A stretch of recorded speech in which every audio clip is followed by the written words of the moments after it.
मैं डॉक्टर रवि राय आप सभी दर्शकों का हार्दिक स्वागत करता हूं।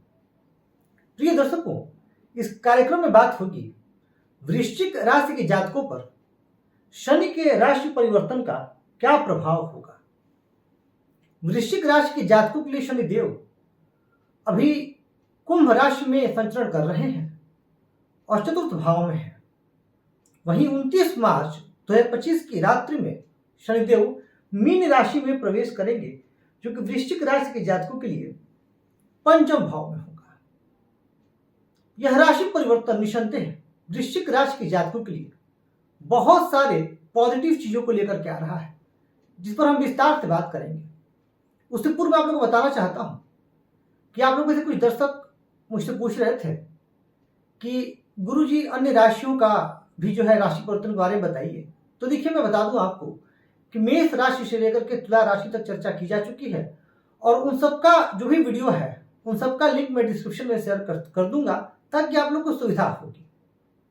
अब आइए बिना विलंब की चर्चा प्रारंभ करते हैं। समझते हैं कि वृश्चिक राशि के जातकों के लिए इस राशि परिवर्तन में क्या कुछ खास रहने वाला है, साथ ही वृश्चिक राशि के जातकों को इस राशि परिवर्तन में क्या सावधानियां रखनी है, कहाँ चुनौतियां आने वाली है और कहाँ इन्हें जबरदस्त लाभ मिलने वाला है। और हम कुछ उपायों पर ही बात करेंगे, जिन उपायों को अपना करके आप इस राशि परिवर्तन का बेहतर से बेहतरीन लाभ ले सकेंगे। तो जो सबसे अच्छी बात है आपकी राशि के लिए कि आप ढैया से मुक्त हो रहे हैं। और जब शनि की ढैया चल रही थी तो वृश्चिक राशि के कुछ जातक बहुत परेशान थे, कार्य में विलंब हो रहा था, भाग्य उस तरीके से साथ नहीं दे रहा था, कार्य का बोझ बहुत बड़ा हुआ था। तो उन चीजों से अब आपको मुक्ति मिलने वाली है और कार्मिक क्षेत्र में निसंदेह आप सफलता प्राप्त करेंगे। देखिए, पंचम भाव में शनि आए हैं। पंचम भाव होता क्या है और पंचम भाव किन किन चीजों को दर्शाता है? तो पंचम भाव है शिक्षा भाव, संतान भाव, ज्ञान भाव, बुद्धि भाव, विवेक भाव, प्रेम भाव, मनोरंजन का भाव। अब शनि धीरे चलने वाले ग्रह, वृद्धावस्था के ग्रह, अब जब पंचम भाव में आएंगे तो आपकी बुद्धि में मैच्योरिटी आएगी। साथ ही साथ चूंकि यहां पर आपके लिए राशि बृहस्पति की हो रही है, तो आप विवेकशील होंगे और आप अपने निर्णयों से सफलता भी प्राप्त करेंगे। ये एक पक्ष है इसका। पंचम में कुछ चुनौतियां भी हैं, जिस पर आगे बात की जाएगी। पंचम भाव में जब शनि आते हैं तो प्रेम संबंधों में थोड़ी सी कड़वाहट जो है वो उत्पन्न होती है। प्रेम संबंध में कुछ तनाव का अनुभव होता है, साथ ही जीवन में कुछ निरस्ता भी व्याप्त होती है और एक जैसा रूटीन व्यक्ति का बनने लगता है, जिससे कई बार जीवन शैली की वजह से फिर निरस्ता का अनुभव होता है। पंचम भाव में शनि का यह गोचर संतान पक्ष के लिए आपके विशेष शुभ नहीं है, परंतु हाँ, ये जरूर कहूंगा कि वृश्चिक राशि के जातक जरूर अपने गुरु की स्थिति को देख लेंगे। यदि आपकी जन्म कुंडली में गुरु की स्थिति अच्छी है तो फिर आपको परेशान होने की आवश्यकता नहीं है। इस समय संतान का स्वभाव आपको थोड़ा सा परेशान कर सकता है, संतान का जिद्दी स्वभाव आपको कुछ चिंतित भी रख सकता है। तो संतान की शिक्षा की वजह से संतान से कुछ दूरी भी इस समय में संभव है। फिर भी आपके यह राशि परिवर्तन कई अन्य अच्छे अवसरों को भी लेकर के आने वाला है, क्योंकि जब चतुर्थ में शनिदेव थे तो शनिदेव की शत्रु दृष्टि दशम भाव पर जा रही थी और आप लोग में से वृश्चिक राशि के कई जातक बहुत ज्यादा मेहनत तो कर रहे थे, पर उस मेहनत का उन्हें रिजल्ट नहीं मिल रहा था। पर अब यह समय बदलने वाला है, अब आपको रिजल्ट मिलेगा और अच्छा रिजल्ट जो है वो मिलने की पूरी उम्मीद है, क्योंकि जब शनि का यहाँ गोचर होगा उसमें बृहस्पति की भी जो अनुकूल स्थिति है वह आपके जीवन में उत्थान लाने का पूरा कार्य करेगी। अब शनिदेव की दृष्टियों को समझ लेते हैं। जब शनिदेव यहाँ पंचम भाव में होंगे तो शनिदेव की दृष्टि कहाँ कहाँ जाएगी और उसका क्या प्रभाव रहेगा। तो देखिए, शनिदेव की जो तीसरी दृष्टि है आपके लिए सप्तम भाव पर होगी, जो कि इनकी मित्र दृष्टि है। शनिदेव की सप्तम दृष्टि लाभ भाव पर होगी और शनिदेव की दशम दृष्टि धन, वाणी और कुटुंबों पर होगी। अब सप्तम भाव पर दृष्टि जाने का क्या अर्थ? ये मित्र दृष्टि है, इसलिए इसे बहुत चिंतित नहीं होना है। विवाह स्थान पर शनि की दृष्टि जारी है। यह विवाह स्थान तो है ही, साथ ही साथ यह दाम्पत्य सुख का और पार्टनरशिप यानी साझेदारी का भी भाव है। अब यहां पर जब शनि की दृष्टि जाएगी तो इस दृष्टि की वजह से आप जिन लोगों का विवाह नहीं हुआ है उनका विवाह होने का भी योग बन रहा है। साथ ही साथ जो लोग प्रेम विवाह करना चाहते हैं उनके प्रेम विवाह के होने की भी पूरी संभावना दिखाई दे रही है। परंतु एक बात यहां कहूंगा कि जो लोग पहले से ही शादीशुदा जीवन में हैं, दाम्पत्य जीवन में हैं, उनके लिए कुछ चुनौतियां यहां पर उत्पन्न होंगी। आपके वैवाहिक जीवन में शनिदेव की दृष्टि की वजह से कुछ कलह का वातावरण उत्पन्न होगा, कुछ निरस्ता का आप अनुभव करेंगे, कुछ मन मुटाव या जीवन साथी का स्वास्थ्य खराब या जीवन साथी का स्वास्थ्य आपको चिंतित रखेगा या जीवन साथी के व्यवहार से आप कुछ दुखी रहेंगे, या बहुत संभावना इस बात की भी है कि आप नौकरी की वजह से जीवन साथी से कुछ समय के लिए आपको दूर जाना पड़े। तो ये स्थितियां भी यहाँ पर शनिदेव की इस दृष्टि की वजह से उपस्थित होती हुई दिखाई दे रही हैं। जो लोग पार्टनरशिप के कार्य में हैं, साझेदारी का काम करते हैं, उसमें व्यापार करते हैं, उनके लिए चुनौती है। आपका प्रयास बिल्कुल ये रहना चाहिए कि आप अपने पार्टनरशिप में ट्रांसपेरेंसी रखें और अपना व्यवहार पूरी तरीके से ईमानदार रखें, और साथ ही साथ अपने पार्टनर पर भी नजर रखें कि उसका व्यवहार आपके प्रति कैसा है और बिजनेस डीलिंग में ट्रांसपेरेंसी है कि नहीं है। यह होना बहुत जरूरी है। शनि की लाभ भाव पर दृष्टि जा रही है। अब वृश्चिक राशि की जिन जातकों की जन्म कुंडली में बुध की स्थिति अनुकूल है, उन्हें तो बहुत चिंतित होने की आवश्यकता नहीं है। और अगर बुध की स्थिति अनुकूल है तो इस समय आप व्यापार व्यवसाय में काफी सफलता प्राप्त करने वाले हैं और आपका मेहनत अब रंग लाएगा और आपको लाभ की संभावना पूर्ण रूप से जो है वह दिखाई दे रही है। परंतु आपको एक बात का यहाँ पर ध्यान रखना है, ये शनि है और शनि कर्मठता, न्याय और बहुत धीरे धीरे चलने वाले ग्रह हैं। तो आपको इस समय बहुत ज्यादा पेशेंस रखना होगा, बहुत ज्यादा धैर्य की उम्मीद आपसे की जाएगी और मेहनत बहुत ज्यादा आपको करना होगा, फिर नतीजे आपके पक्ष में रहेंगे।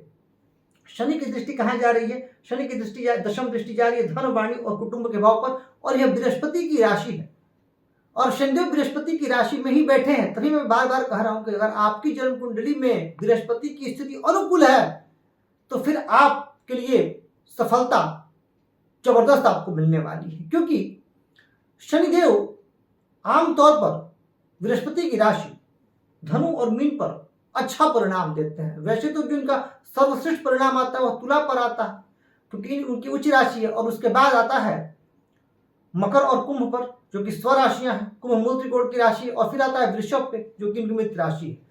इसके बाद ये धनु और मीन पर भी बहुत अच्छे फल प्रदान करते हैं। धन, वाणी, कुटुंब में भी आपके लिए स्थिति सामान्य रहने वाली है।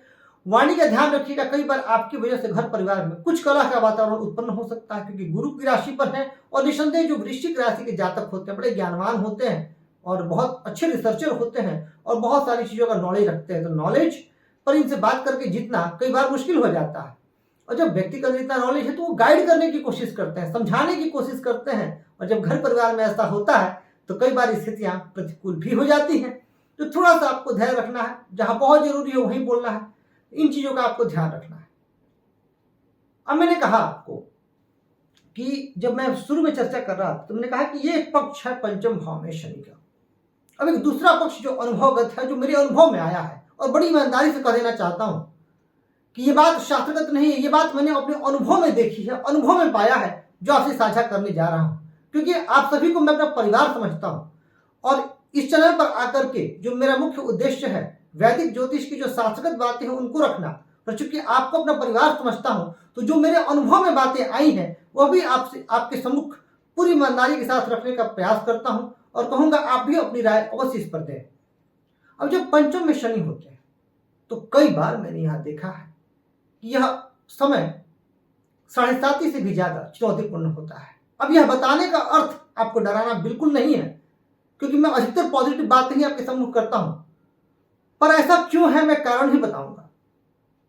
देखिए, जब पंचम भाव मुख्यतः बुद्धि विवेक का भाव है, और जब शनि का इस भाव से संबंध बनता है उस समय व्यक्ति की बुद्धि थोड़ी भ्रमित हो जाती है, क्योंकि जब शनिदेव को व्यक्ति को परेशान करना होता है, परेशान करने का अर्थ है कि दंड देना होता है, क्योंकि शनिदेव कर्मफल प्रदाता है, दंडाधिकारी है, कर्माधिकारी है।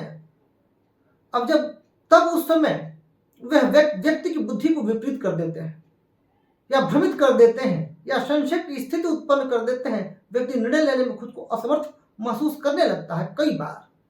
अब यहां पर जब शनिदेव आते हैं तो चूंकि इनका संबंध इन तीनों भावों से बनता है तो कई बार व्यक्ति अपने निर्णयों की वजह से भी नुकसान में आ जाता है, और यह अनुभवगत चीज है। तो कई बार व्यक्ति का पारिवारिक जीवन, क्योंकि यहां से देखिएगा, आप अनुभव कीजिएगा कि यहां और यहां दोनों जगह दृष्टियां जा रही हैं। वृश्चिक राशि के लिए यह अच्छी बात है कि दोनों दृष्टियां शनिदेव के लिए अनुकूल है, फिर भी कई बार परिवार और दाम्पत्य जीवन की वजह से व्यक्ति अपने आप को असमर्थ महसूस करने लगता है। जिम्मेदारियां इतनी ज्यादा बढ़ जाती हैं और दोषारोपण फिर उसी व्यक्ति पर शुरू हो जाता है जो जिम्मेदारियों को पूरी तरह से निभा रहा है, और वह कई बार परेशान हो जाता है। पंचम में जब शनि आते हैं तो कई बार, क्योंकि यह भाव जो है स्टॉक मार्केट से भी इस भाव को जुड़ करके देखा जाता है, तो कई बार व्यक्ति के अंदर लालसा उत्पन्न होती है शॉर्टकट तरीके से पैसे कमा लेने की, जिसके शनि सख्त खिलाफ है।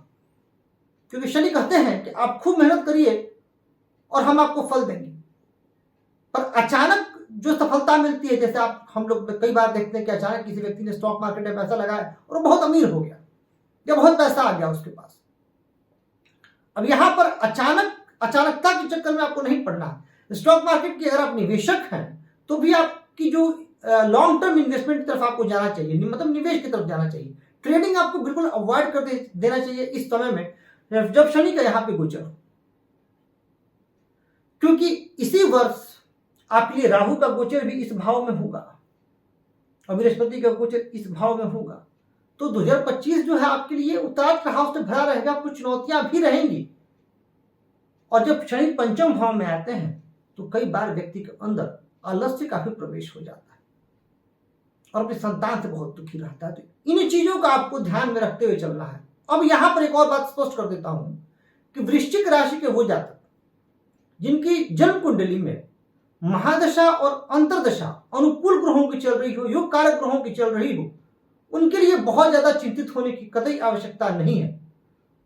वो सफल होंगे और अच्छे तरीके से होंगे, उनका मेहनत जो है, उनकी मेहनत रंग लाएगी और वो सफलता की सीढ़ियां चढ़ते रहेंगे।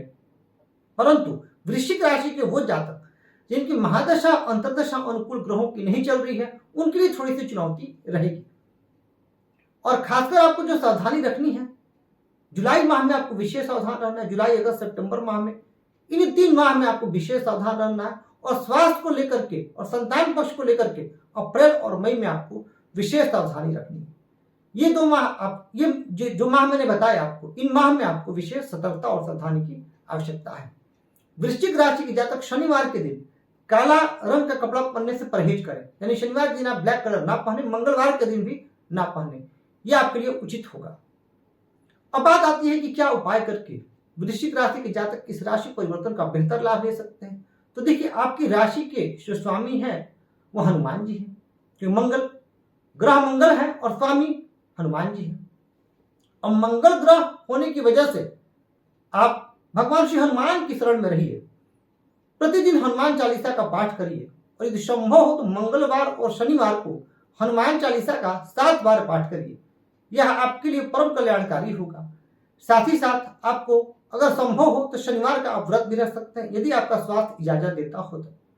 और आप 1 माला ओम नमः शिवाय का जप करें, यह भी आपके लिए परम कल्याणकारी होगा, जो आपके भाग्य में अभिवृद्धि करने वाला होगा। क्योंकि आपके लिए भाग्य भाव में चंद्रमा की राशि आती है कर्क राशि, तो जरूर आपको ओम नमः शिवाय का जप करना चाहिए।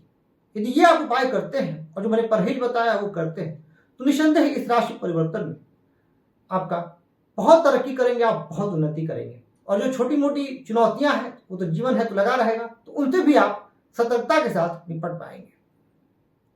प्रिय दर्शकों, जिस तरीके से आपका प्यार और स्नेह मिल रहा है, मैं हृदय से आप सभी के प्रति अपना आभार व्यक्त करता हूं और कहूंगा इसी तरह चैनल को सब्सक्राइब कर और वीडियो को लाइक और शेयर करके हमें अपना प्यार और स्नेह देते रहें।